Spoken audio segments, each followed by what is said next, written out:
bem, gente. Boa noite. É uma alegria estar aqui com vocês, né? Nesse momento de trocas. Meu nome é Tamires, sou professora aqui dessa disciplina do curso, dedicada a pensar o preconceito étnico-racial e a violência na escola.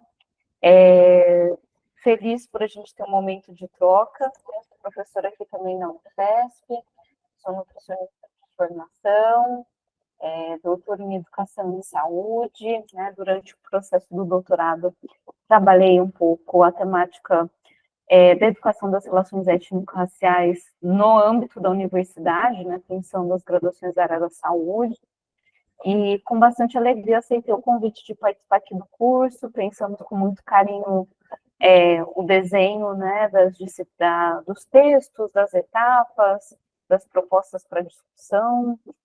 Muito feliz também por estar junto com esses tutores maravilhosos, né, que apoiam, né, o processo de debate nos fóruns, as dúvidas, né, participam, né, da condução efetiva do curso. E qual a razão do nosso encontro hoje, né? Pensando um pouco os itinerários, né, que tivemos de formação, né, de proposição de etapas, nós tivemos um primeiro texto, não é, escrito pela professora Vera Cantor, trazendo um pouco a ideia de justiça curricular e a importância da gente pensar nessa temática, conseguir acompanhar, né, ler aí os textos de vocês, as postagens de vocês no fórum, comentando um pouco o texto. Cheguei até a comentar nas turmas, né, nas diferentes turmas, né, polos de turmas de vocês, um pouco aquilo que me pareceu relevante da discussão que vocês apresentaram a partir do texto. E logo na sequência, nós tivemos aí uma provocação com o trabalho, né, de assistir alguns vídeos, né, pensando o racismo e a violência, o racismo e a educação, né? Então a gente tinha como tarefa assistir esses vídeos e fazer uma resenha, fazer um texto, né, e enviar, comentando um pouco o que ficou para vocês, né, dessa articulação entre o texto da Vera Cantor, que apresenta um pouco as noções da gente pensar a justiça curricular, como trabalhar com a diferença, como trabalhar a diversidade, e promover, não é, a cultura, né, o debate da cultura e o encontro intercultural na escola. E aí vieram os vídeos, não é, no segundo momento, para um pouco a gente tentar linkar essas duas conversas. Os textos, né, que vocês submeteram, né, já com uma resenha dos vídeos. Eu consegui ler alguns, não consegui ler todos, igual a atividade do fórum, né, já dessa terceira etapa agora, não consegui ler todos, minha mãe teve dengue, e aí eu tive que ficar um pouco nessa função, graças a Deus ela está melhor. Mas o pouco que eu li, achei muito interessante o que vocês trouxeram, pensando como essas temáticas que a gente está abordando dialogam com o cotidiano da escola em que vocês trabalham, a perspectiva que vocês têm observado, não é? E um pouco o que eu pensei, né? Nós programamos esse encontro síncrono para acontecer nesse momento, considerando que a gente já teria aí duas etapas concluídas, né? Na verdade, uma terceira etapa em curso, né? Que é essa última agora, com um pedido de leitura, né, do texto sobre discriminação racial como forma de violência, um desafio para a educação hoje, da Adriana Lira e da Denise Lima, né, ou seja, 3 etapas já se passaram, né, desse momento da disciplina, e a gente achou importante marcar um encontro para que a gente pudesse, assim, né, de maneira mais síncrona, poder tirar dúvida, poder ouvir os comentários de vocês a respeito dos próprios textos, o que eles suscitaram, o que eles trouxeram para vocês de percepção, de dificuldade, né, dos desafios, sobretudo, porque a ideia dessa formação não é uma formação só para a gente absorver os conteúdos, os conceitos e ficar nisso mesmo. Então,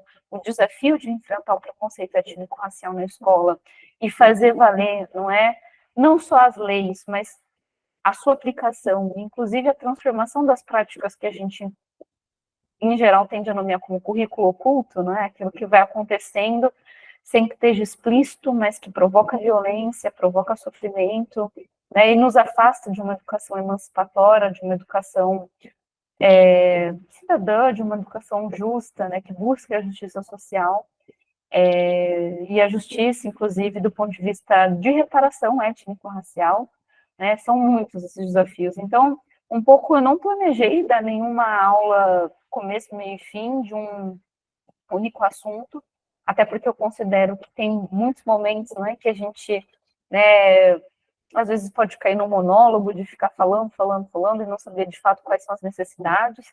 Então, aqui eu estou aberta para ouvi-las e ouvi-los e a gente junto compartilhar como tem sido essas 3 primeiras atividades que a gente teve, não é? A leitura do texto da Kandô, os vídeos que a gente deixou para vocês, né? A gente pensou com muito carinho um itinerário que também trouxesse em outras linguagens, que não só o texto escrito, e inclusive materiais que pudessem ser utilizados em sala de aula.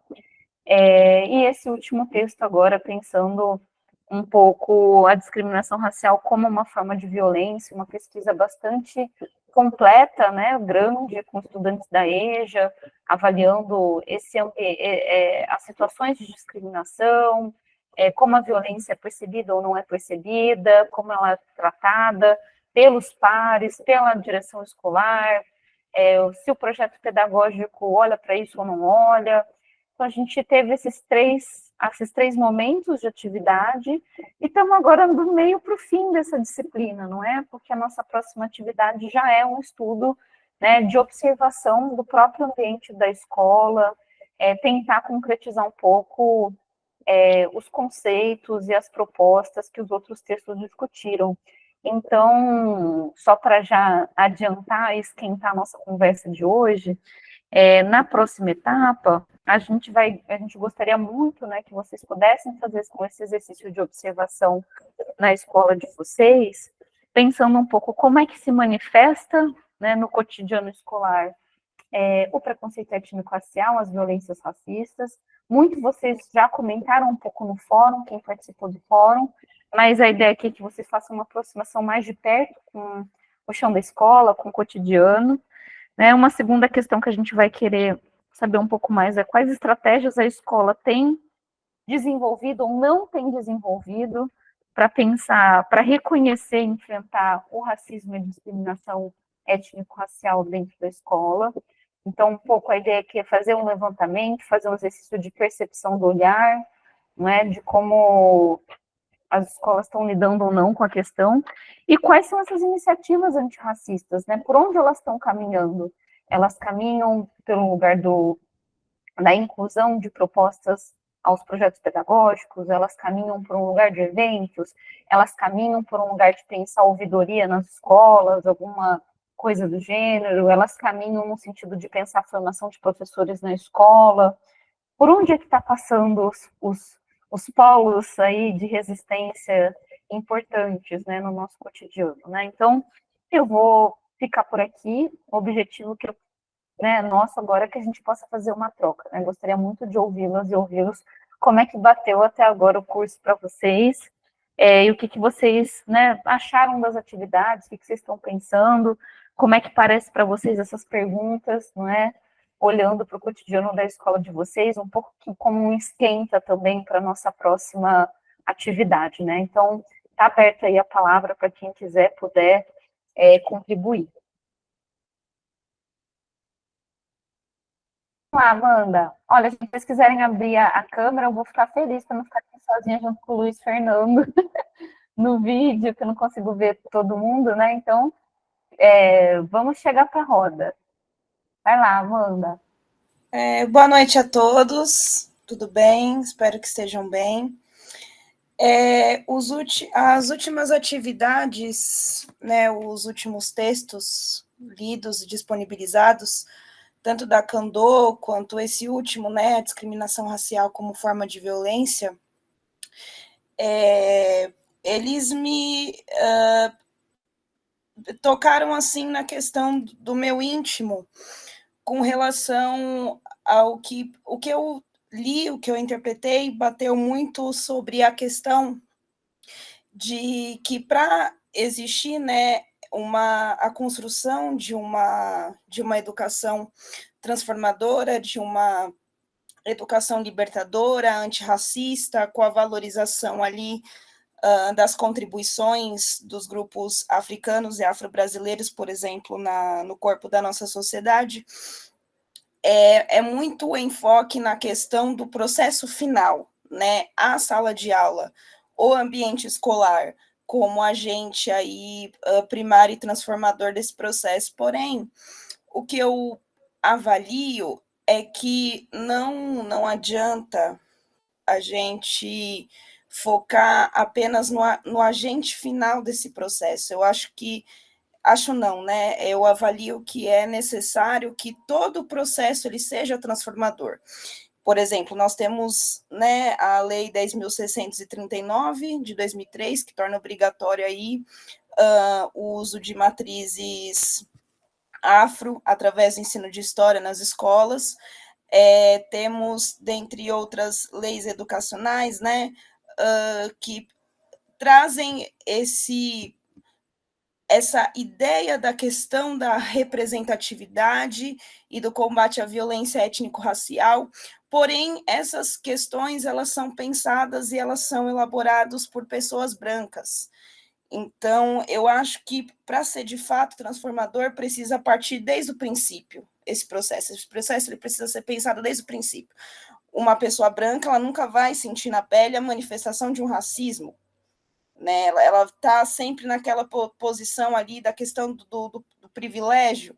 Então, eu acho que para ser de fato transformador, isso precisa ser desde o princípio. Essas leis elas precisariam ter sido pensadas por pessoas que estiveram nesse lugar, que estão nesse lugar.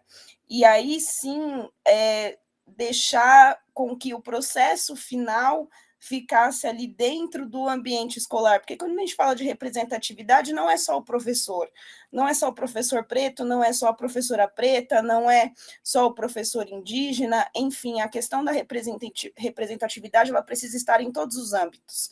Então, eu fico pensando como que a gente transforma uma educação numa educação de fato antirracista, se eu tenho todas as leis e diretrizes de bases pensadas por pessoas brancas. Não, para mim essa conta não fecha. Então eu acho que para ser de fato transformador, todo o processo precisava ser reformulado e repensado por pessoas que realmente têm a experiência, têm o lugar de fala. Enfim, é isso. Muito bom, Amanda, obrigada. Vou passar para o Luiz. Vai lá, Luiz. Eu queria complementar a fala da Amanda, até por conta de eu já ter colocado isso no fórum, com relação ao último texto, né, elas citam Charlot, elas citam Michaud, elas citam homens brancos europeus, né, são interessantes, logicamente, quando a gente trabalha com decolonialidade, a gente não pode esquecer que a decolonialidade só existe porque existiu a colonialidade. Eu particularmente gosto de coisas europeias, eu também gosto de coisas não europeias, mas eu fiquei pensando, por que as autoras não utilizaram autoras negras, por exemplo, ou que não sejam autoras negras da academia, mas oralidades e outras histórias, né? Eu acho que o que a Amanda traz na minha opinião, também é muito urgente, é muito imprescindível que a gente comece a escrever, né?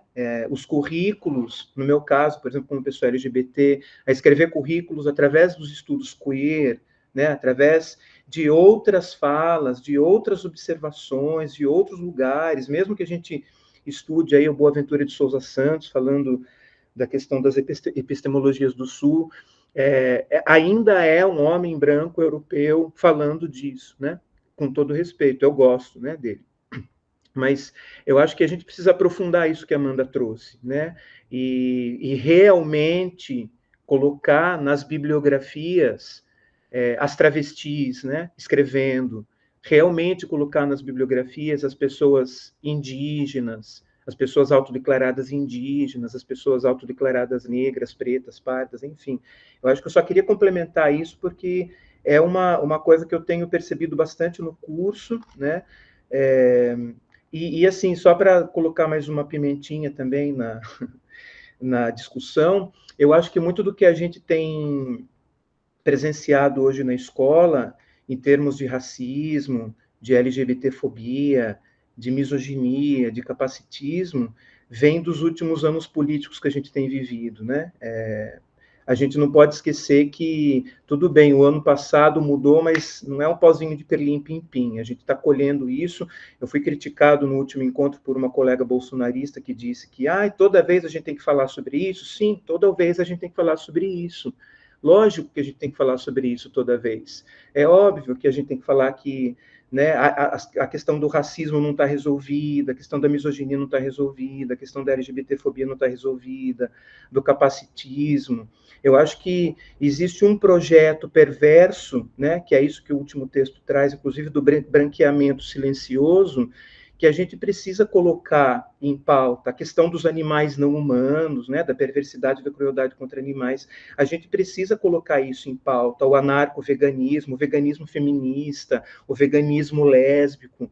Como que a gente não vai colocar isso em pauta? É lógico, a gente passou de 2019 a 2022 sendo massacrado ideologicamente, eu e as minhas manas, e lógico que a gente precisa colocar isso em pauta, né? O coronavírus. Então, eu acho que trazer não só o que a Amanda colocou, né, das escritoras, por exemplo, as escritoras negras, mas pessoas que estão escrevendo hoje sob essa perspectiva, com esse olhar. O que, que a gente tem de sequela dessa política fascista dos últimos anos hoje, que eu, como um professor há 25 anos, estou vendo isso nas falas das crianças, né? O quanto isso puxa, é assustador, né? Você vê uma criança pequenininha falando, dizendo coisas que ela ouve em casa, os pais falando, e que são pura violência. A arma, né? Tem que ter a arma. A gente estava num super movimento de desarmamento há uns anos atrás, e agora todo mundo tem arma, aumentou 400 e não sei quantos por cento o número de pessoas armadas no Brasil. Como que a gente não vai falar sobre isso?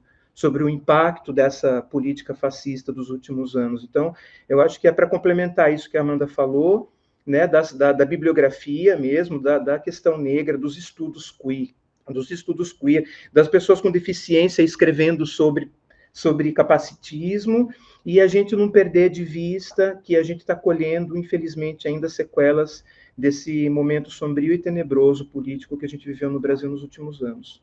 É isso, obrigado. Perfeito, Luiz. Depois eu pretendo fazer um comentário a partir das falas de vocês, mas quero muito ouvi-los. Vou passar para o Sérgio agora. Vai lá, Sérgio. Boa, deixa eu ver. Entendeu a câmera. Boa noite a todos, a todas e a todos. Então, quando a gente. Uma coisa que eu tenho refletido bastante aí nos textos, aí que está sendo assim, bem, está acrescentando bastante, que é algo que eu sempre discuto na escola, discuto nas minhas aulas, que eu dou aula também de sociologia no Estado, essa questão das pessoas não se identificar. Que nem muitos que são negros não se identificam como os negros. E essa coisa eu verifico na própria escola. Tem muito educador que não se identifica como negro, sendo pardo. O pardo é um negro. Ele faz parte da população negra. E quando eu li também o texto da Candal, lá, a pesquisa que tem lá no texto da Candal, eu falo, nossa, gente, isso é reprodução de muitas escolas que eu já passei, que assim, que as pessoas ignoram muito essa questão. Tanto na questão do preconceito racial, da questão racial, como na questão da LGBT-fobia, que o nosso amigo Luiz Fernando falou. E, assim, é muito triste ver isso de educador, porque o educador era para transformar os ambientes, era para ser uma pessoa aberta a essas coisas. E muitas vezes, quando você vai discutir, tem uma escola que nós estávamos discutindo religiões de matriz africana, teve uma professora que cobrava lá, ficou, mesmo ela sendo pertencente à população negra, ela não se reconhecia como a tal. até nas formações de Estado lá, eu vejo uma pessoa que é da sociologia e não se reconhece como uma pessoa da população negra, ela declara em alto bom som que ela é branca, na autodescrição, quando ela vai falar. Então, é assim, é algo, acho que tem que mudar a mentalidade da escola, dentro da escola, das pessoas que estão dentro da escola, dos educadores. Tem que ter uma educação transformadora para esses educadores se reconhecerem e fazer o trabalho que é do educador fazer, que é quebrar esse preconceito, mudar a visão dos alunos, porque os alunos, eles, muitas vezes, eles se espelham na gente, no nosso discurso. Obrigada, Sérgio. Deixa eu achar aqui agora a lista. Não sei quem levantou agora a mão depois. Acho que é o Fran Sérgio. Depois acho que era o Eunice ou Isabel. Vai lá, Fran Sérgio. Bom, boa noite a todos, né? É um prazer estar aqui com vocês. A escola, eu acho que algumas coisas do ponto de vista da legislação até está lá no currículo. Eu fiz uma especialização no Federal do BC e aí eu fui analisar a questão do currículo paulista com relação à questão de gênero, né? E aí eu também consegui, né, perceber que, por exemplo, do ponto de vista formal, até a Secretaria de Educação ela trata da questão do racismo, né? Mas o problema é que é só formal, né? A gente não avançou ainda no currículo oculto, digamos assim, porque você ainda continua tendo uma escola racista, que criminaliza os alunos que gostam de rap, que continua criminalizando a cultura e as religiões de matriz africana, né? Então, reproduzindo os estereótipos, né, com jovens da periferia, que usa boné, etc.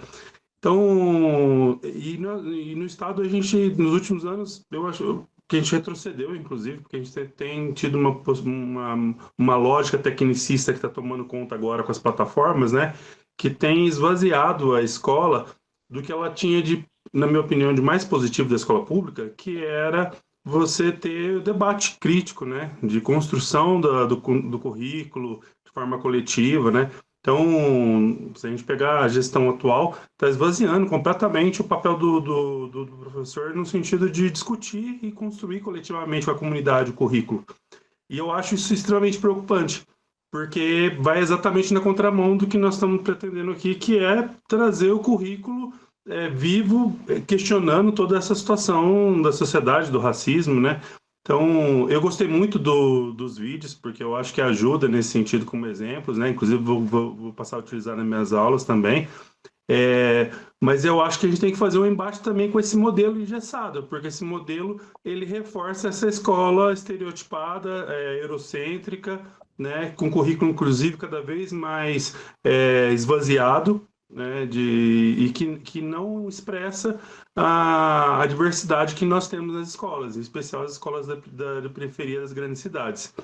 Então, eu acho que é importante a gente trazer esse debate para a pauta, porque tem avançado nessa lógica tecnicista liberalizante e da plataformização completa das escolas, inclusive com o ensino à distância, no ensino médio, e em que o professor virou mero apertador de botão lá, né, das plataformas, né, virou fiscal de plataforma, e eu acho que isso é extremamente preocupante porque, como eu falei, acho que vai na contramão do que a gente deveria fazer, né, que é construir uma escola inclusiva.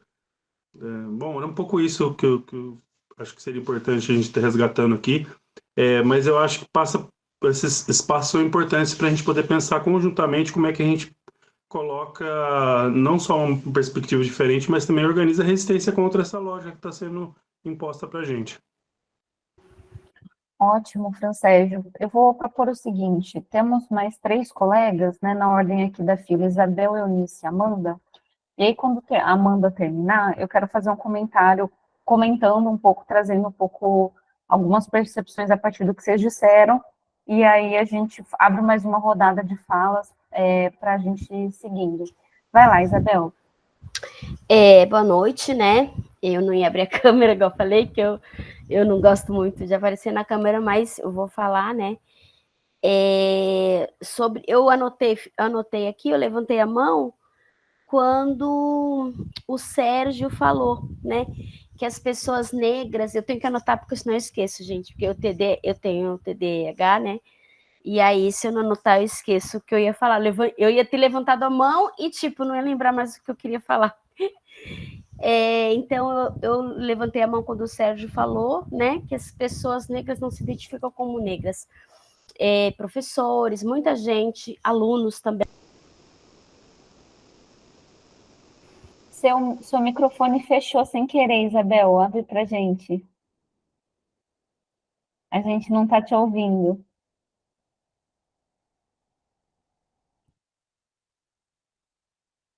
Acho que foi na tela mesmo. Só abriu o microfoninho. Foi mesmo. Isso, agora foi. Eu me mexo muito e aí, tipo, esbarrei. Tudo certo. Então, sobre o Sérgio falou, né, que as pessoas negras não se identificam. Eu sou orientadora, né, de uma escola na Prefeitura de Santos. E assim, eu já estou orientadora nessa escola há 7 anos, desde 2017. E desde 2017, eu ouço as mesmas falas.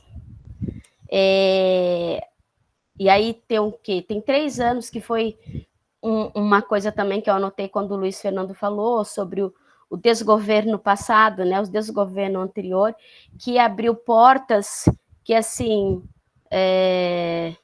abriu portas e deixou sequelas que a gente vai viver por muito tempo ainda, né? E tudo isso aumentou. Quando eu entrei nessa escola, eu ouvia muita reclamação de racismo, queixas dos alunos. Os alunos se queixavam para a mãe ia lá e se queixavam para mim, né? Sempre as mesmas mães, sempre os mesmos alunos. E aí você observa, e eu como branca, eu não o que a gente faz, né? A gente não sabe mesmo o que fazer. A gente não sabe mesmo o que fazer. E aí, qual a atitude que a gente fala? Conversar. Ah, mãe, eu vou conversar com os alunos e tal. E essas conversas não surtem efeito, né? E de todos esses anos que eu estou na escola, o que a gente escuta, o que eu escuto muito, né? Ah, eu falo para professor, eu falo para dona Isabel, eu reclamo na escola e a escola não faz nada. E essa frase que as mães falam, a escola não faz nada, me incomoda muito, sempre me incomodou. E aí, por isso que eu estou nesse curso, né, para aprender, para ter teorias, para ter né, embasamento teórico, para poder trabalhar. E eu acredito assim, a gente tem que trabalhar com os professores, né, porque como o Sérgio falou, os próprios professores não se conhecem. Então, há uns 3 anos atrás, eu comecei um projeto, assim, né, incutindo no PPP da escola, essa valorização do negro, insistir na lei 11.645, né, e falando com os professores, porque como o Francérgio falou, é aquilo só no teórico, tá lá na LDB, mas ninguém faz, chega novembro, faz aquele dia da consciência negra, e acabou, e não é aquilo, né, não é isso que é a proposta da lei. Mas é difícil a gente fazer as pessoas, como a Amanda já falou, é difícil a gente fazer as pessoas brancas entenderem isso, né, porque tem o privilégio, coisas que a gente nunca passou na pele. E esses vídeos que a gente viu, o vídeo das crianças falando que é o mais contagiante para a gente, porque assim, as pessoas brancas chegam na vida adulta sem nunca terem visto nada disso.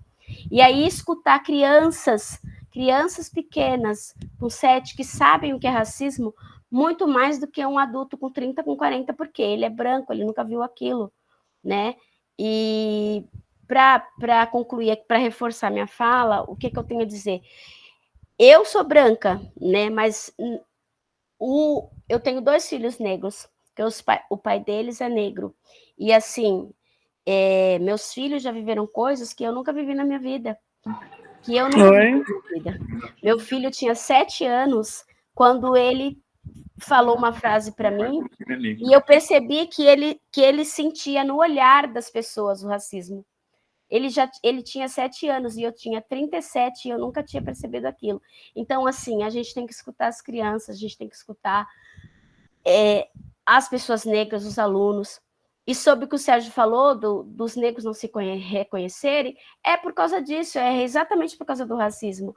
Porque o racismo diz que o preto é feio, que o preto é burro, que o preto é isso. Então, quem vai querer ser preto? Ninguém quer se reconhecer, né? O racismo que existe nessa sociedade. Então, a gente tem que fazer de uma maneira que valorize, o negro seja valorizado, que o branco entenda isso, né? Eu não sei se eu estou sabendo me expressar bem, mas, assim, quando eu comentei essa minha proposta com uma professora da escola, uma professora que é negra, eu falei, Maria, me ajuda, vê se eu estou falando certo, porque eu não quero falar errado, né?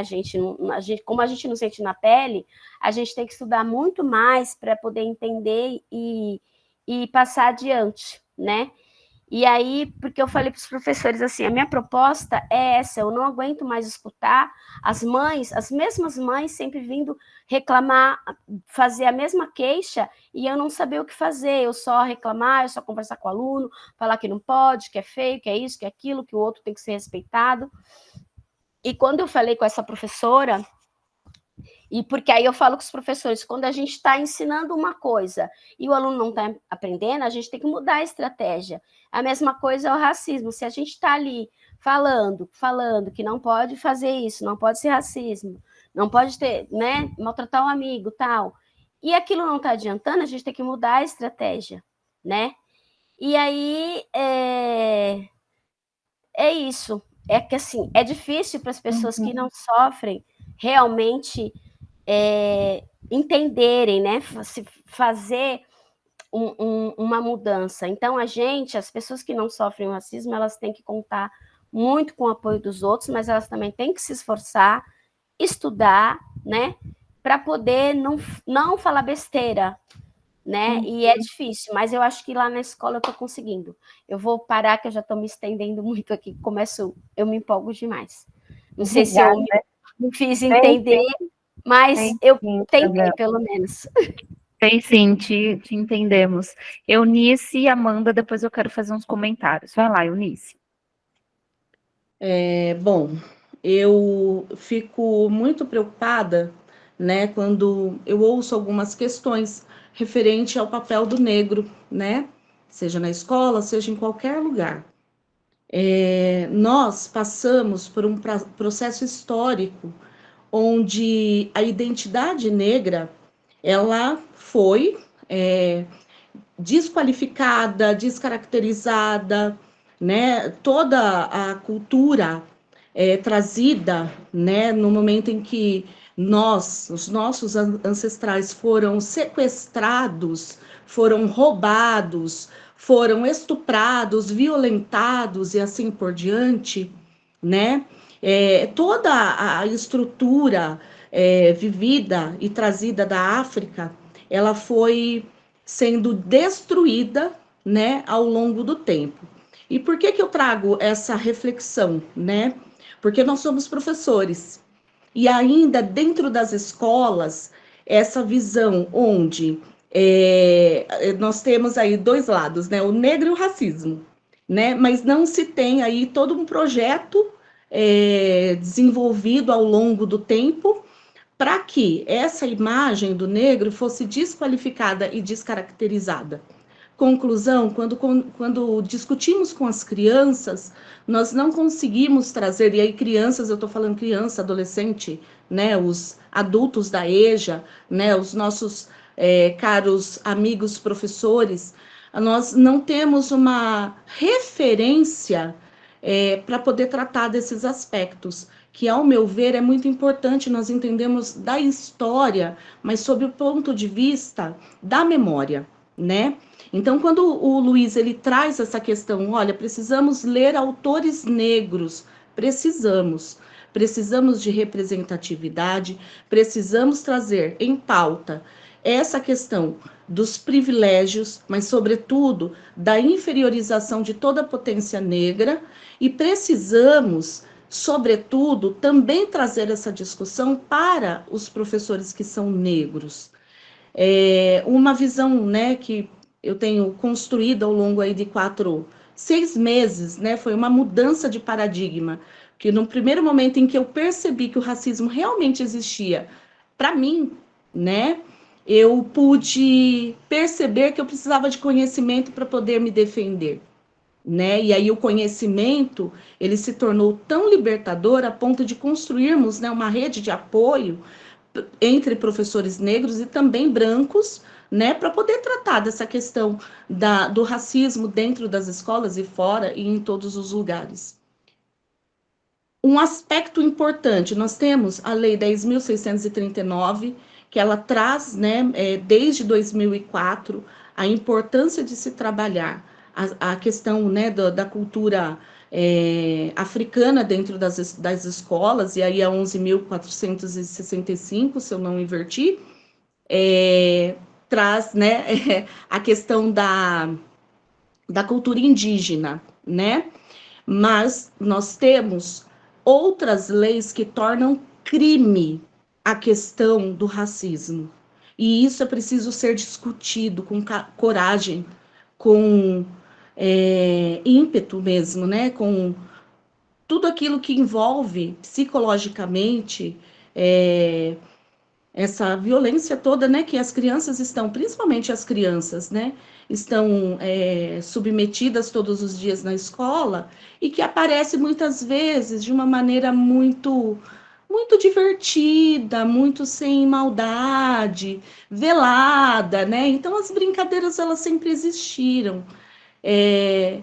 Uma outra questão, a decolonialidade, eu acho que é importantíssimo nós entendermos sobre o que é a decolonialidade e essa construção das identidades, né, para combatermos o colonialismo que ainda se faz no comportamento não só das pessoas brancas, mas também daquelas pessoas negras que não conseguiram se libertar por completo.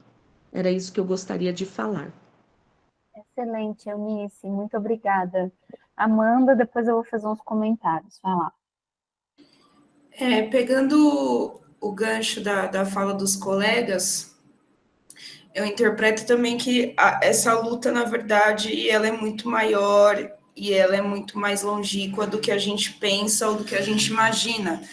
O Fran Sérgio falou uma coisa super bacana, né, que é a questão do modelo de ensino tecnicista, engessado. Hoje em dia, a gente tem aí, por exemplo, a questão da inserção dos itinerários formativos, que a gente sabe que nada mais é do que um projeto, né, disfarçado aí de protagonismo estudantil, onde você tem a eliminação, né, das disciplinas ou a diminuição das disciplinas de ciências humanas, para dar espaço aí a essa questão do empreendedorismo e tudo mais. E pegando também o gancho da fala da Eunice, a questão da conscientização, né, dos professores que são negros, porque a questão do racismo, do racismo estrutural, né, ela pega muito na questão do embranquecimento, né, do descrédito dessas pessoas. Eu falo por mim, eu passei 15 anos aí, pelo menos da minha vida, acreditando que eu fosse uma pessoa branca, muito pelo tom da minha pele. Depois, na faculdade, que eu fui estudar sobre o colorismo, fui estudar sobre essa questão, fui entender melhor, e aí, pronto, pude me reconhecer, e a partir daí pude orientar melhor e lidar melhor com essas situações dentro do ambiente escolar. Mas a luta é muito mais longe, quer dizer, muito mais longa do que a gente pensa.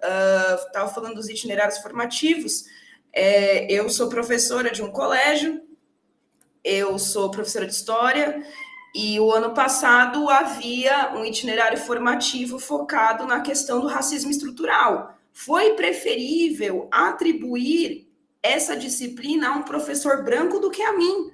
Ou seja, é muito contraditório, porque também os espaços escolares, eles, né, levantam essas bandeiras antirracistas e contra todos os tipos de violência e todos os tipos de preconceito, mas, ao mesmo tempo, também eles vão na contramão.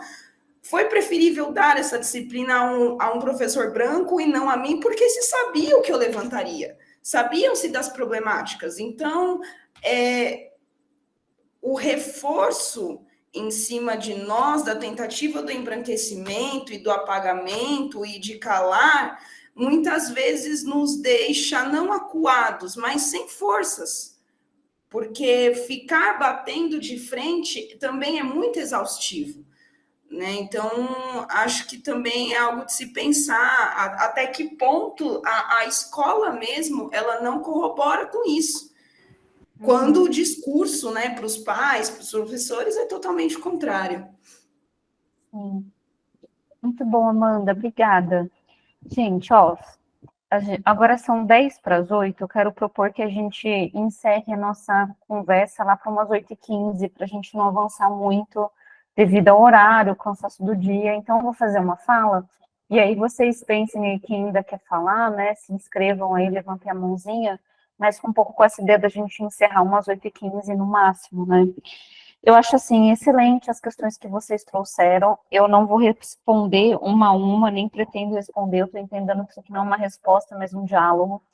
E eu queria trazer algumas coisas a mais para esse diálogo, para a gente refletir. Vocês estão me ouvindo bem? Que aqui estou com o ventilador. Tá rolando? Tá. Bom, eu queria pontuar algumas coisas, né? Talvez a primeira coisa que seja muito importante a gente não perder de vista é que o racismo é um sistema de poder. Acho que a gente fala sobre isso nos textos de várias maneiras, né? Ou não fala diretamente dessa maneira como eu estou colocando, mas o racismo é um sistema de poder que gera o poder que permite, não é? A partir das nossas diferenças, né, transformá-las em desigualdades na sociedade capitalista, né? Isso faz com que a utilização do racismo, tendo em vista o privilégio político, econômico, social, de uma parcela muito pequena da nossa sociedade, né, dos detentores dos meios de produção, dos brancos, né, que não é à toa, né, são detentores desses meios, né, na composição do que é hoje a classe dominante em relação à classe trabalhadora, ela não se faz sem o uso da ideologia racista.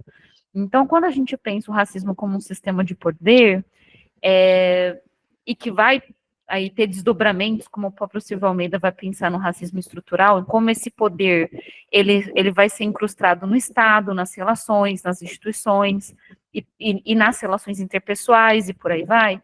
Acho isso importante para a gente dimensionar que a nossa luta, enquanto educadores, ela tem uma frase da Audre Lorde que ela é muito bonita, ela diz assim, nem sempre a gente pode decidir o tempo e o lugar, né, e a arena da nossa revolução. A gente tem que lutar onde a gente está de pé. E não é fácil estar de pé dentro da escola, né, mas é importante que a gente tente ficar de pé nesse lugar. Ainda que nós saibamos que a escola não faz milagre, não é? Que esse sistema de poder político, econômico, social, estruturado, inclusive a partir do racismo, não é transmitido só através da escola como uma instituição do Estado. Mas que ele é transmitido por toda a sociedade. E isso deve servir, né, para nos colocar atentas e atentos, atentes à nossa luta maior, que é a luta pela transformação radical dessa sociedade. Um pouco o que o Luiz trazia aí no começo, falando do impacto que nós tivemos de anos de instabilidade política, econômica, de projeto de país, de projeto de civilização, nesses últimos anos. E isso se espraia para todos os campos da vida, não, né? E se espraia para dentro da escola, né? Nós estamos nos tornando cada vez mais uma sociedade muito mais violenta do que a gente já foi, né? E uma violência múltipla, difusa, né? Não só em relação às pessoas negras, às pessoas pobres, às pessoas LGBTs, às mulheres, né? Mas, inclusive, uma violência que hoje coloca em risco o nosso próprio futuro como espécie, né? Olhando aí o que está acontecendo no Rio Grande do Sul. Então, a gente precisa se localizar no sentido de entender essas outras estruturas que também nos pressionam, né? Senão a gente fica desesperado ou fica paralisado dentro da escola, né? Então, acho que era importante trazer isso primeiro. Uma outra coisa que me parece muito significativo de falar com vocês, a partir do que vocês trouxeram, de fato, né, a sala de aula, né, É só um espaço lá no fim, né, nesse processo, como acho que foi a Amanda que estava comentando, isso vai se reverberar. Agora, é importante que a gente contextualize, não é? Como é que a gente pode, desde esse lugar que a gente está de pé, nos manter de pé e manter os nossos de pé. Isso também é muito importante. Quando vocês estavam aqui falando, né, e aí surgiu a questão da autodeclaração, depois surgiu a questão de que, acho que alguém comentou, né, a professora negra, que ficou meio assim quando houve uma atividade falando da questão das religiosidades de matriz africana, e por aí vai. Eu queria trazer uma questão para a gente refletir. Se a gente concorda que o racismo é um sistema de poder político, econômico, né, que ele instaura, enquanto uma ideologia, a possibilidade para um sistema de poder político, econômico, social, se fazer valer, o racismo, portanto, não é um problema das pessoas negras. O racismo, ele é uma ideologia que precisa ser enfrentado por todos aquelas que pretendem destruir essa sociedade que perpetua dores, violências e, enfim, opressão. Isso significa que a gente precisa, evidentemente, lutar para que as pessoas se posicionem racialmente, né, que fortalecer os nossos colegas negros e negras nas nossas escolas. Mas nós não vamos fazer isso da melhor maneira se nós não nos reconhecermos a nós próprios, a nossa própria autodeclaração. Porque senão a gente cai no exemplo aí que a Amanda estava falando no final, né? Se eu não reconheço que lugar eu cumpro na luta antirracista, eu não vou ajudar, eu vou acabar atrapalhando. Então, o que eu estou querendo dizer com isso?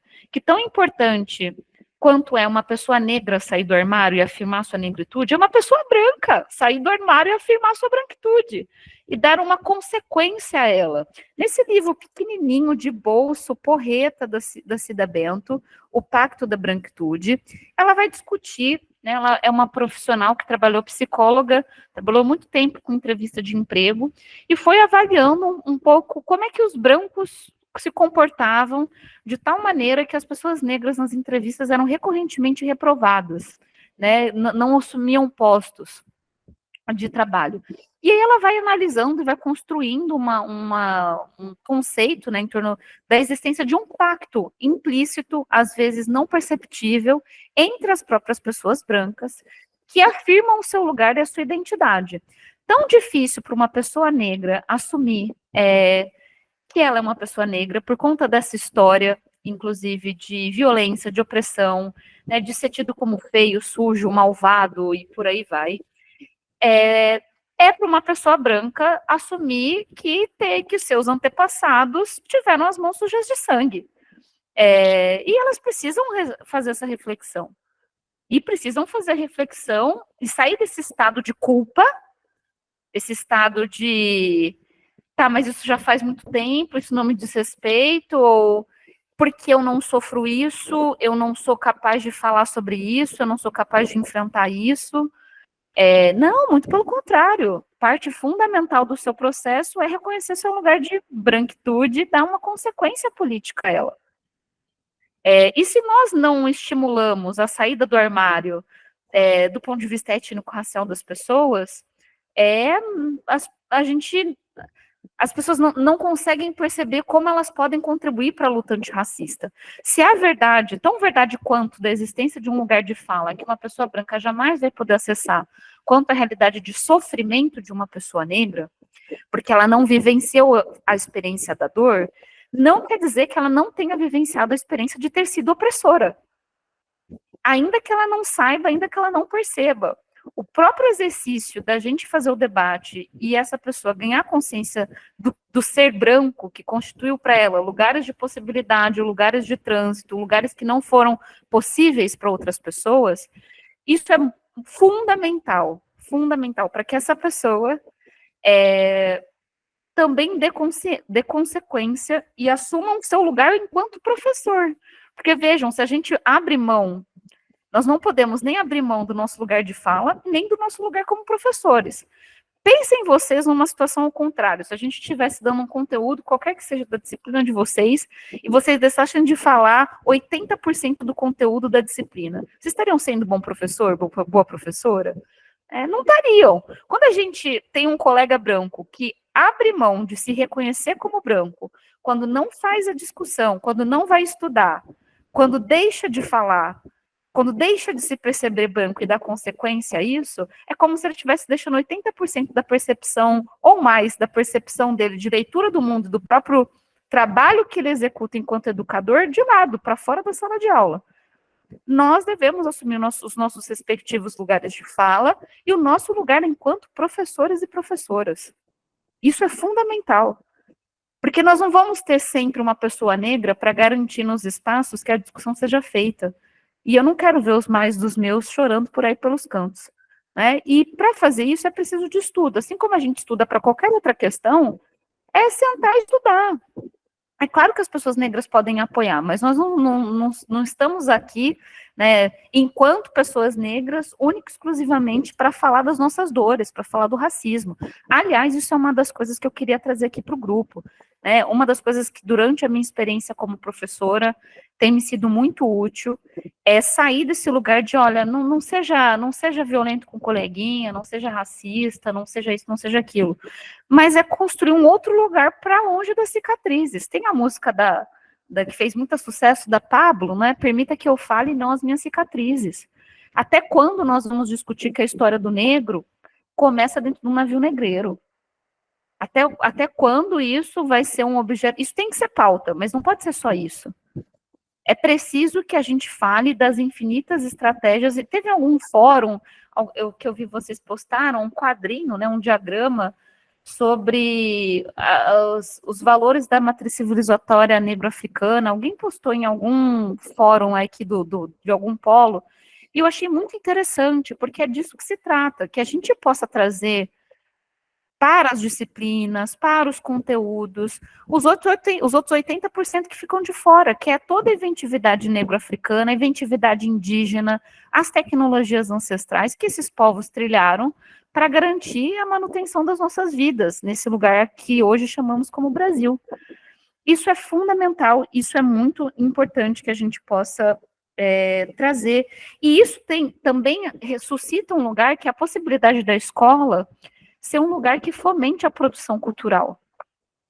E fomente a produção cultural de outras histórias, das histórias dos próprios bairros onde essas escolas estão inseridas, né, da interface entre os conteúdos disciplinares e as realidades desses estudantes.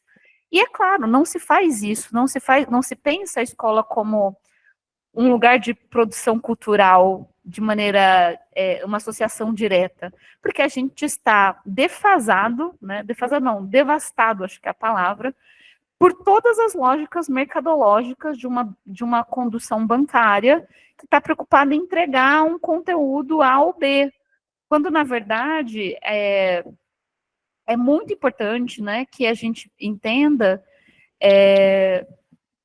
que nós não fazemos, que nós não transformamos nós não alcançamos a educação libertária que a gente quer chegar, a emancipatória, se a gente nega o ensino bancário usando a mesma metodologia, as mesmas lógicas de funcionamento.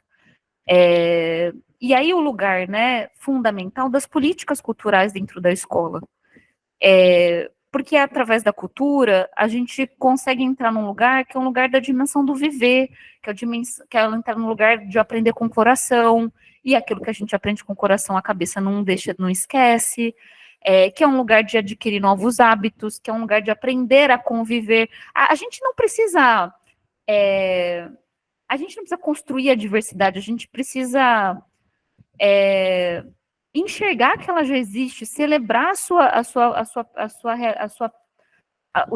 sua existência entre nós. E por onde a gente faz isso? Estimulando as trocas culturais. Só que hoje o ambiente da escola é tão violento que a gente tem pouco espaço para conseguir fazer isso com tranquilidade. A gente tem pouco incentivo, inclusive, né? Qual a realidade de vida da gente como professor hoje em dia? Eu estou em greve em defesa da educação. As federais hoje estão em greve. De 209 professores que nós temos no campi da Unifesp Baixada Santista, nós somos 7 professores autodeclarados negros e negras. Eu sou a primeira pessoa da geração da minha família que não viveu a fome. Me tornei doutora, né? Estou na luta aí com os meus colegas, hoje poucos professores da universidade, para mudar esse quadro. É uma situação de precariedade imensa. A gente tem hoje os estudantes negros e negras, os estudantes indígenas chegando na universidade, o que é motivo de muita alegria, mas ainda são só 15% da população, né? E ainda assim, quando chegam numa realidade de precariedade absurda, né? A gente não tem condição de permanência. Então, assim, são muitos obstáculos materiais que impedem a gente também no nosso caminho de alcançar a educação emancipatória que a gente deseja. Mas nós não devemos esmorecer por causa deles, né? Que eles possam ser pontos que nos sinalizem a importância da escola ir para fora. Eu acho que quando a escola busca a comunidade, quando a escola busca os processos de debate na sociedade, a gente tende a encontrar mais força para conseguir entender que essa luta não é só da escola, embora a escola seja um lugar muito importante. Então, quando a gente, né, reflete sobre esse modelo tecnicista, produtivista, sobre o que o novo ensino médio traz para os nossos jovens, quando a gente vê que essas pautas estão sendo encampadas pela juventude, por outros setores da sociedade, quando a gente vê a força do debate racial na sociedade, que inclusive tensionou, porque vamos combinar, 20 anos atrás não era assim, tensionou, né, através das ações afirmativas, que a população brasileira se olhasse no espelho e pensasse o que ela é, para onde ela o que ela quer ser, né? Esses debates estão a pleno vapor, né? Os nossos estudantes hoje acessam conhecimento pelos Instagrams da vida, pelas páginas, chegam cheios das referências. É uma juventude muito diferente também, né? E que está fazendo essa discussão, né? Essa discussão está aí, ainda bem, né? A discussão rivalizando muitas vezes e cavando frestas, não é? Com o avanço do conservadorismo. Então, quando a gente olha para fora, né, da nossa luta todo dia por conseguir nos manter de pé, eu acho que a gente tem exemplos de muita violência, muita barbárie, mas também tem exemplos de resistência. E me parece muito que nós precisamos olhar para esses exemplos, né? Eu não estaria aqui hoje se não fossem as minhas mais velhas, há 20, 30 anos atrás, lutando para que, ou posso até pegar o próprio exemplo do Abdias, nossos primeiros deputados, um homem negro, uma história de luta impressionante, um teórico que vai elaborar sobre o quilombismo como um projeto de emancipação. Se não fosse a luta de pessoas como ele, lutas de Sueli Carneiro, lutas de, enfim, várias antigas porretas na nossa caminhada, eu não estaria aqui falando para vocês hoje, né? Foram a essas pessoas que nós temos as poucas iniciativas e salutares de enfrentamento ao racismo e à discriminação. Né? Graças ao movimento negro, como diz a professora Nilma Lino Gomes, que nós temos hoje, que ela entende que o movimento negro é um movimento educador, porque tudo que a gente sabe nessa sociedade sobre o racismo, quem nos ensinou foi o movimento negro. Então, assim, eu discordo um pouco que as leis tenham sido elaboradas por pessoas brancas, elas podem ter sido votadas por um congresso, não é, ter sido implementadas ou não implementadas, inclusive, pelas pessoas brancas. Mas não existiriam essas leis se não fosse a luta organizada do movimento negro, né, em luta pela emancipação. O que cabe a nós, me parece, ser o exercício de tornar cada vez mais representativa, que os lugares de poder, né, possam ser subvertidos, invertidos, e que essa representação anuncie não só os corpos das pessoas negras, indígenas, LGBTs, as mulheres, mas que essa representação fale de um processo, seja de fato representativa no sentido de que ela esteja amparada por um processo de mobilização popular, que traga um projeto que tenha como centro destruir esse sistema de poder, que tem na aparência do rosto branco, na classe burguesa, a sua feição, mas que está falando de um sistema de poder muito maior, né, que articula a raça, a classe, o gênero, o saber, o ser, o poder, a forma de lidar com a natureza, que só nos destrói. Então, me parece muito importante que a gente faça esse movimento, né? Valorize a contribuição das escritoras negras, das pessoas LGBTs, das pessoas indígenas, das culturas e das formas de conhecimento que esses povos trouxeram aqui para cá, em frente à intolerância religiosa, em frente às práticas discriminatórias, que na maioria das vezes acontecem de maneira interseccional, é porque é preto, é porque é pobre, é porque é gay, é porque é mulher, é porque é periférico, né? Que a gente tenha um olhar para isso, uma ação para isso, e que nós não esqueçamos que essa luta não são só desses povos que sentem e vivenciam a opressão. Eu acho bem importante trazer isso. Eu acabei me estendendo um pouco, a gente tem mais uns minutinhos, não sei se não sei se vocês têm ainda dúvidas sobre alguma questão que tenha aparecido no desenho da disciplina, dúvidas do exercício que a gente tem, né, na próxima etapa, aí, de 16 de maio. Ainda está aberto o fórum dessa etapa, a gente vai ter esse exercício do dia 16, que abre no dia 16, né, para pensar o cotidiano da escola, quais estratégias a gente tem tido, né, para reconhecer e enfrentar o racismo, as iniciativas antirracistas passam por onde. Então, não sei se vocês têm alguma dúvida, alguma questão, deixo aí, abro a palavra para alguns comentários aí finais para a gente ir encerrando.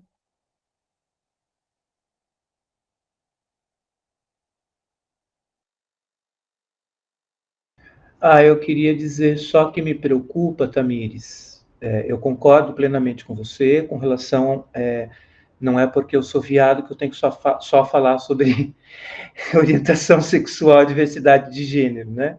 Eu posso falar sobre qualquer outra coisa, contanto que eu tenha competência para isso.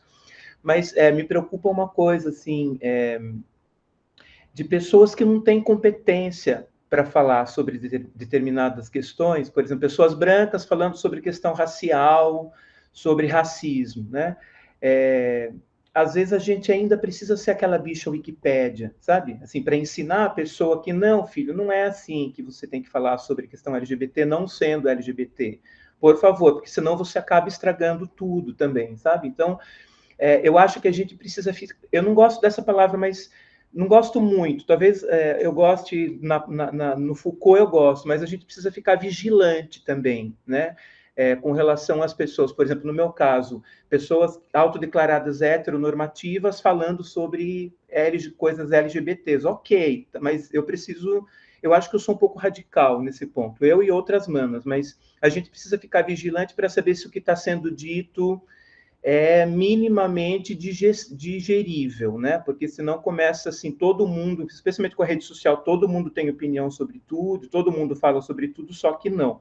Então, eu concordo com você, eu acho que é legal, mas eu só colocaria isso, assim, da gente ficar, entendeu? Em cima para saber o que está sendo dito, e infelizmente, né, eu tenho ouvido muito isso, gente com ranço, eu não aguento mais ficar falando sobre isso, mas infelizmente a gente ainda tem que falar das siglas, a gente ainda tem que falar, né, que sofre violência, não só, mas, né, a gente pode ter uma mulher negra falando sobre engenharia civil e tudo bem, ok, logicamente precisa, mas ficar...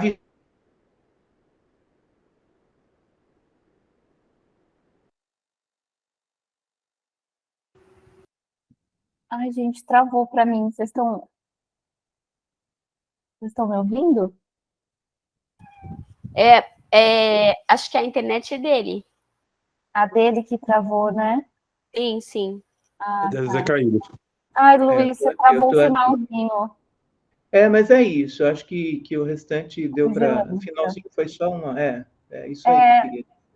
Eu vou dizer assim, vou falar para ti, falando para todo mundo, que eu costumo adotar para mim de resolução sobre esse tema, assim. Acho sim que a gente, quando eu digo que a gente,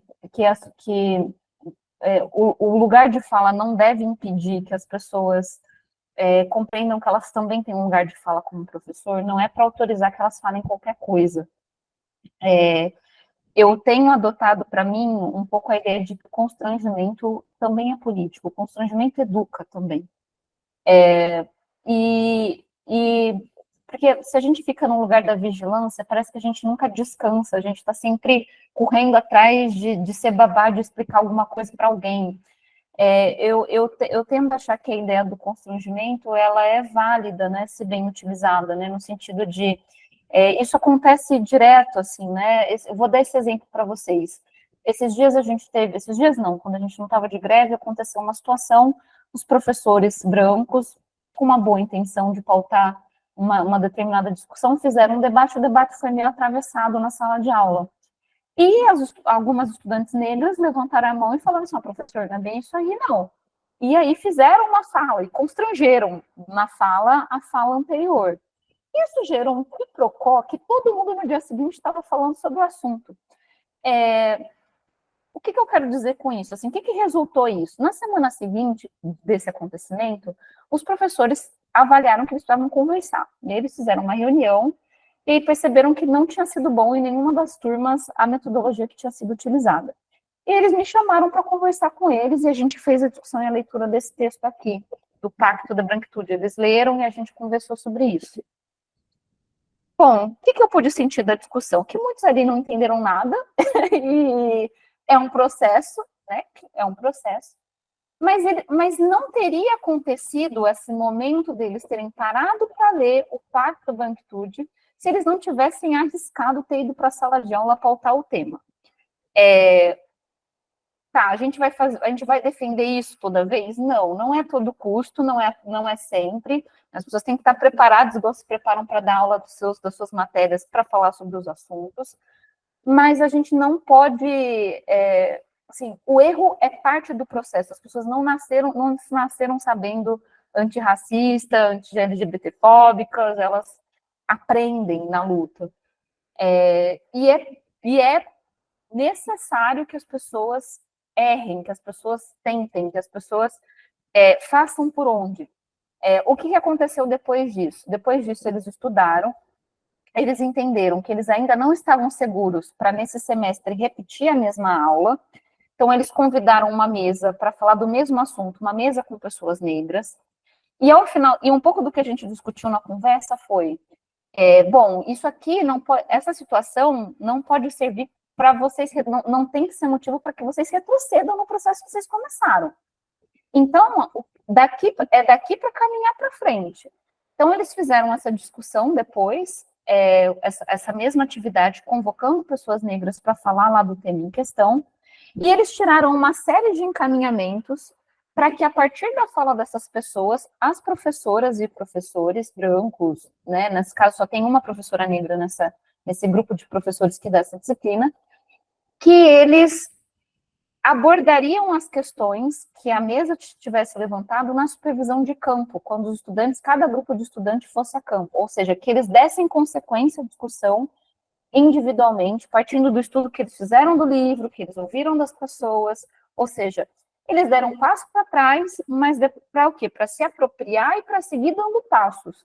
Eu acho isso muito importante. Então, que a gente não tenha uma postura que vá no sentido de tolher a iniciativa dos colegas que não vivenciam as opressões, mas que a gente esteja lá para constranger quando for necessário, para fazer a correção quando for preciso, né? E para que junto a gente aprenda, né? Eu aprendi também bastante ouvindo eles nesse dia dessa roda, assim, né? Acho que foi bom para mim também ouvir onde é que eles estavam, porque se a gente sequer abre essa possibilidade, nem sabe onde eles estão, onde é que está essa consciência, para onde ela está indo, né?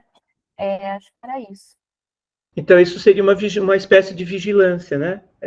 Não assim ficar sem dormir, mas assim, essas meninas que falaram, galera, não é bem assim, professores, elas estavam atentas, né? Elas estavam atentas para saber qual caminho estava sendo seguido, você estava atento. Eu acho que é isso que eu quis dizer, vigilância nesse sentido, não no sentido ruim, né? Mas essa coisa do constrangimento agora eu vou adotar também. Legal, muito bom.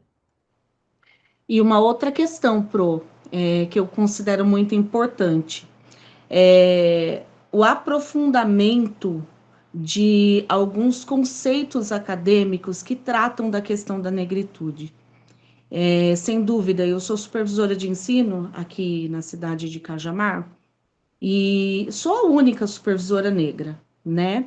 E hoje, dentro dessa busca, né, pelo conhecimento, e a partir do meu posicionamento político, né, porque o meu papel hoje não é apenas de uma supervisora de ensino comum, eu represento pessoas, né, eu represento minorias que ocupam esse espaço, né, porque somos minoria ali na Secretaria de Educação. E a partir desse posicionamento político, hoje as pessoas elas tomam cuidado, né, quando elas se dirigem a mim, a professores negros, a crianças negras, a famílias negras, né? Então eu penso que não tem outro caminho. Nós precisamos ter posicionamento político, porque é assim que as coisas se transformam para a questão da negritude, mas também para a questão da diversidade de uma forma geral. Perfeito, isso aí. Gente, a gente já está dando teto. Não sei se tem mais alguém com alguma dúvida, alguma questão, algum ponto que queira compartilhar. Bom, acho que alguém entrou. Não tem um pessoal que está chegando, né? Bom, quero dizer que a atividade vai ficar disponível, não é? A atividade, os fóruns seguem, né, abertos para discussão, a terceira etapa ainda está rolando. E semana que vem a gente tem esse exercício para fazer essa observação da escola, olhar para essas manifestações, para as estratégias e para as iniciativas de enfrentamento. Dizer para vocês que a caminhada é longa, mas nem por isso a gente deve se esmorecer, desanimar, porque vocês, assim como eu, sabem o quanto é precioso quando a gente sente que a gente transformou alguma coisa, algo do que a gente disse ficou ali para a cabeça de algum estudante, de algum colega professor. Dizer que as leis não se fazem cumprir sozinhas, então elas precisam da nossa força política mesmo, da nosso compromisso, né, para que elas possam sair do papel, né? E dizer que eu estou totalmente disponível, né, no fórum ali, naquela caixinha de mensagem, né, agradecer a parceria com os tutores queridos e tutoras que estão ali sempre junto, né, no fórum com vocês. Acho que tem uma literatura muito vasta, muito disponível aí para a gente poder se aprofundar. Acho que esse livro da Cida Bento é um livro muito importante, é um livro que ajuda muito na discussão com os colegas brancos. O pequeno manual antirracista da Djamila também é interessante, Como Ser um Educador Negro, da Bárbara Carini também. São literaturas que, como essa minha primeira momento como aqui, né, na disciplina com vocês, nesse curso, eu não mexi muito nas bibliografias que já haviam nas outras edições do curso, mexi um pouco mais na questão dos vídeos, algumas coisas assim, mas se for continuar, pretendo trazer um pouco mais essas outras autoras também para a gente conversar, né? Também não só na literatura que pensa educação e relações étnico-raciais, mas também na literatura. A gente tem hoje, felizmente, uma produção incrível de autores negros fazendo literatura infantil negra, fazendo literatura indígena negra, literatura indígena, como é o caso, que não é aliás, inclusive, até fazendo uma correção aqui, né, uma autocrítica. Não é literatura negra ou literatura indígena, é literatura. Né? É o mundo que confina nas caixinhas de ser negro ou ser indígena. São literaturas universais, no sentido de que elas abordam dramas humanos profundíssimos. Como a gente vai ler Conceição, a gente não está falando só do mundo negro, a gente está falando da realidade de vida, de muitas coisas que nos atravessam, né? Assim como quando Daniel escreve sobre a sua literatura, né, a partir da sabedoria indígena, ele está falando para a gente olhar para esses saberes e entender que eles muito podem nos ajudar, para além de ser uma literatura feita por pessoas indígenas ou por pessoas negras, né? E esse material está disponível também em contos, né? Tem material hoje, se você procura Lei 10.639, material didático, material pedagógico, tem muita gente produzindo coisas muito interessantes, né? Seja na literatura, seja no audiovisual também, com animação, com quadrinho, nossa, tem muita coisa, né? Se vocês procurarem também por afrofuturismo no Google, vocês vão achar coisas incríveis, né? Que vão nessa direção de olhar para além das feridas, de olhar para as contribuições, para as criações, né, africanas, indígenas, negras. Então, tem muita coisa. Tem também esse material aqui que eu acho muito interessante, na Identidade e Diferença.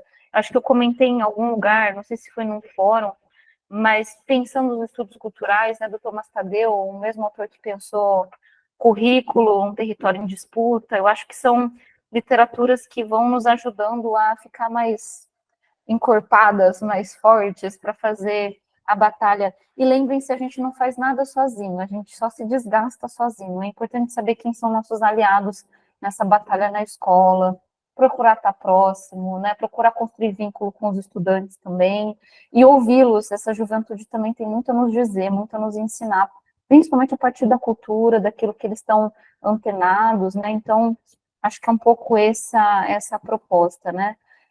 Agradeço aí a escuta de vocês, a paciência, né? Numa segunda-feira puxada até 8h20, fico muito feliz que vocês tenham ficado. Estou aí disponível nos vários canais para a gente seguir nessa troca. Obrigada.